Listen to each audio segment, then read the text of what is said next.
ইয়া রাহিমু নামের অর্থ ও আমল। ইয়া রাহিমু নামের অর্থ মহান করুণাময়, অশেষ দয়াময়। ইয়া রাহিমু নামের আমল ১। যে ব্যক্তি দৈনিক ৫ ওয়াক্ত নামাজের পর ইয়া রাহমানু ইয়া রাহিমু ২১ বার করে পাঠ করবে, সে ব্যক্তি অলসতা, উদাসীনতা, ভুলে যাওয়া রোগ থেকে নিরাপদ থাকবে এবং আল্লাহ তাআলা তার যাবতীয় বিপদ আপদ দূর করে দেন। ২। যে ব্যক্তি প্রত্যহ ফজরের নামাজের পর ৫০০ বার ইয়া রাহিমও পাঠ করবে, সকল সৃষ্ট জীব তার প্রতি অনুগ্রহ করবে, এমনকি শত্রুও তার সম্মুখে নরম ও দুর্বল হয়ে যাবে। ৩। ইমাম জুজরি রাহমা বলেন, যে ব্যক্তি দৈনিক নামাজের পর ইয়া রাহিমুনের অধিক পরিমাণে পাঠ করবে, ইনশাআল্লাহ সে ব্যক্তি সর্বপ্রকার বালা মুসিবত হতে নিরাপদে থাকবে আর সকল সৃষ্টজীব তার প্রতি দয়ালু হবে। ৪।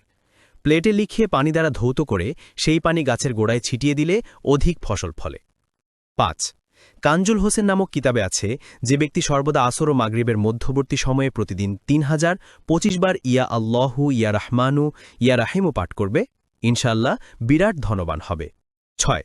যে কোনো উদ্দেশ্যে একাধারে ৪০ দিন দৈনিক ৩১২৫ বার করে পাঠ করলে উহা ৪০ দিনের মধ্যে ইনশাআল্লাহ সফল হবে।